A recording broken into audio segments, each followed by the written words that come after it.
There is something your dog has needed from you since the very first day they came home. Not food, not walks, not toys. Something quieter than all of those things. Something they have been asking for every single day in the only language available to them. And the painful truth is, most owners never give it to them. Not because they don't love their dog, they do, but because nobody ever told them what it actually looks like. Today, that changes. We are going through 6 things, 6 specific science-backed, deeply loving things that your dog needs from you. Not occasionally, not when it's convenient, forever. Stay until the end, because the 6th one is not what you expect. And once you understand it, you will never see your dog the same way again.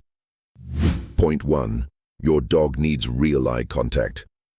Here is something almost no one talks about. Not in training circles, not in the advice your vet gives you, not in the countless articles about dog care that tell you to buy better food and walk them more. Your dog needs you to look at them. Really look, not a glance across the room, not a quick check while you scroll your phone. Soft, intentional, present eye contact. Most owners look past their dogs dozens of times a day without realizing it. The dog is right there, watching, waiting, hoping, and the human's gaze is always somewhere else. And every single time that happens, something registers in the dog's nervous system. Not dramatically, quietly, the way water erodes stone. The message that lands is simple. I am background. I am furniture. I am not worth stopping for. A study published in the journal Science found that mutual gaze between dogs and their owners triggers a release of oxytocin in both species. The same neurochemical that bonds mothers to newborns. The same chemical that makes humans fall in love. It releases in your dog's brain when you simply look at them with warmth. And it releases in yours. Eye contact is not just connection. It is biological proof of belonging. You do not need to make it a ritual. You do not need to set a timer. Just several times today, stop what you are doing, find your dog's eyes, and let them hold yours for a few seconds. Don't stare them down. That is different, and dogs know the difference. Soft eyes, relaxed face. A look that says, I see you. You are real to me. You matter. That look does something no collar, no bed, no expensive treat can replicate. It tells your dog they exist in your world, not just physically but fully. Point 2. Your dog needs you to come down to their level. Think about your dog's entire experience of you. From their perspective, you are mostly legs. A towering presence that moves around the house, occasionally bends down to attach a lead, and sometimes reaches a hand toward their head from somewhere far above. Most human-dog interaction happens top-down. Owner standing or sitting elevated, dog on the floor. And what that posture communicates, unintentionally, constantly, is a power gap. Not warmth, not invitation, distance. Here is what is actually happening when you crouch down and come to your dog's level. You become less of an authority figure and more of a companion. Your dog's entire body language shifts. Ears soften, tail loosens. Their eyes engage differently, because you are no longer a presence looming over them. You are someone who chose to enter their world. Research from the University of Vienna found that dogs approach and remain closer to humans who adopt a lowered, open posture compared to upright postures. The study noted that body orientation and physical height were among the strongest nonverbal signals a human could send to indicate approachability and safety. That is what you are communicating. When you get low, this matters most in moments of stress. When your dog is nervous, anxious, uncertain, the instinct for most owners is to stand over them and say it's okay. But a body towering above is not a body that says it's okay. A body that descends to their level, that makes itself small and open, that puts its face near theirs. That is a body that earns trust.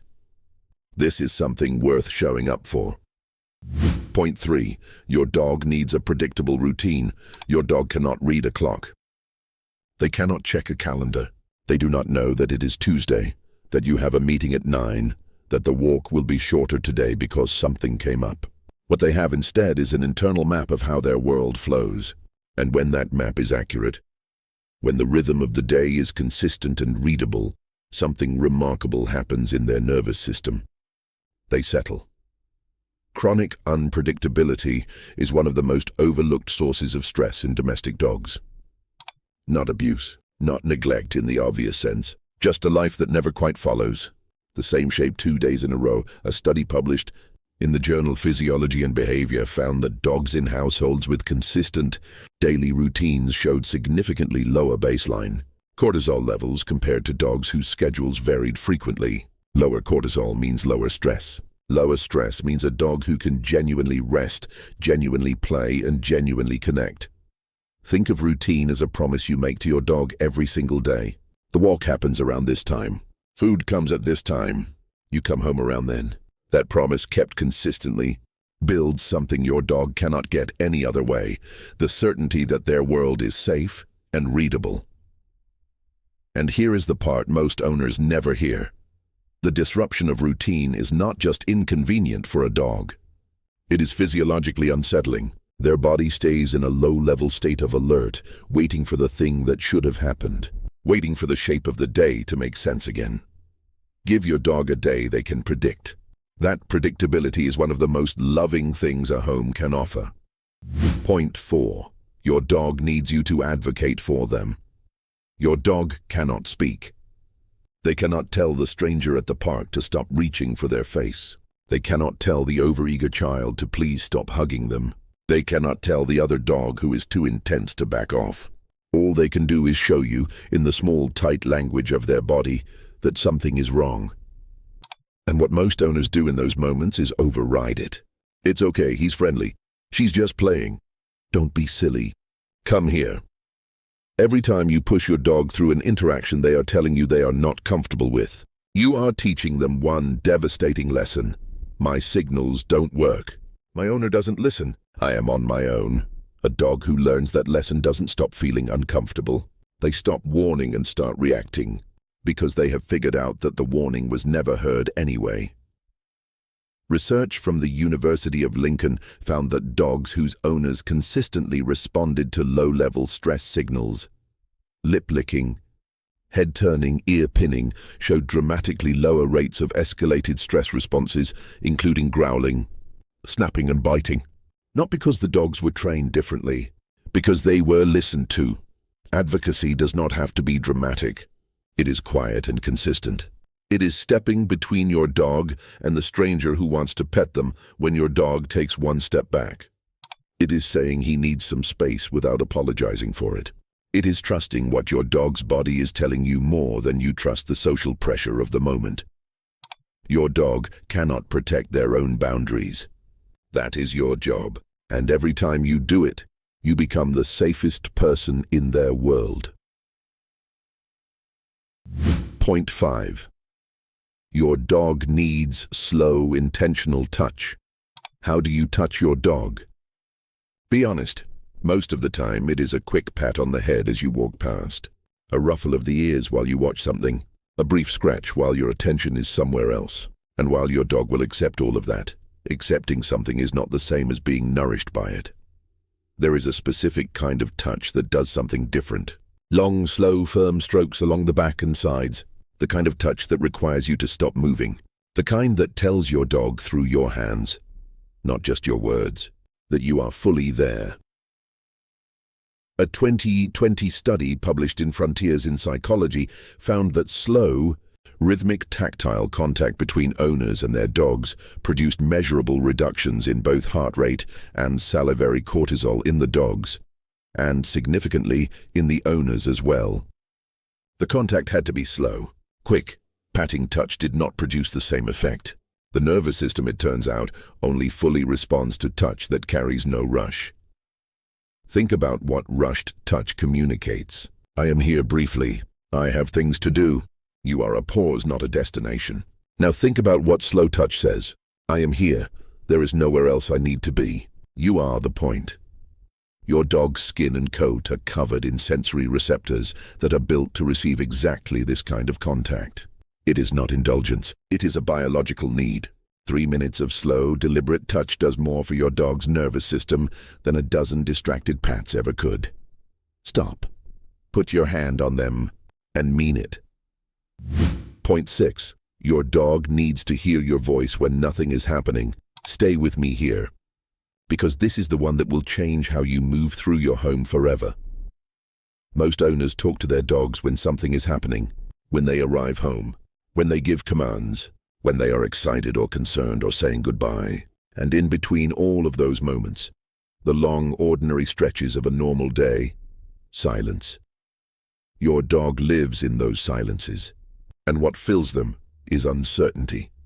Here is what the research tells us. A 2021 study from Eötvös-Loránd University found that dogs process human speech using both hemispheres of the brain, the left for the meaning of words, the right for emotional tone.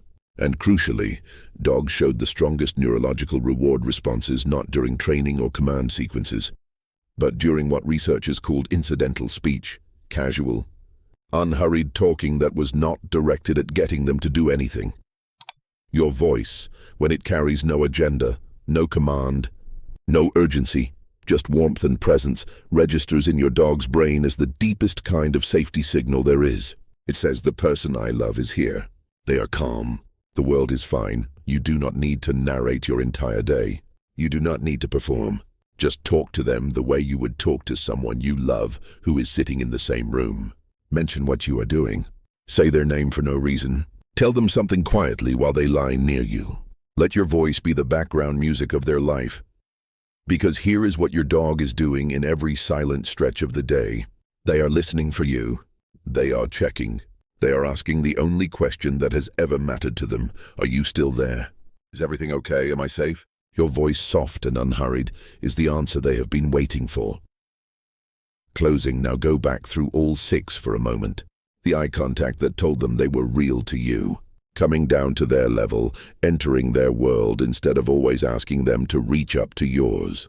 The routine that made their days readable and safe. The advocacy that showed them their signals were heard. The slow touch that carried no rush and no agenda. And the voice that filled the silence with the only thing they ever needed to hear. Every single one of these things costs nothing. None of them require equipment or training programs or specialist knowledge. What they require is presence, attention, the willingness to see your dog not as a pet who fits into your life, but as a living being who has chosen to build their entire world around you. Trust is not built in grand gestures. It is built in layers, in the small, repeated moments that add up to something your dog carries with them every hour of every day. And when you give them these 6 things, not once, not occasionally, but forever, you become something rare. You become a person your dog is completely certain of. If this gave you something, a new way of seeing, a moment that made you pause, then do one thing before you leave. Hit like. Drop a comment and tell us which of the 6 your dog needs from you the most right now. And subscribe, because every video on this channel starts with the same commitment to find the real answer, not the comfortable one. And to give it to you in a way that actually changes something. Your dog has been waiting for this, and so have you.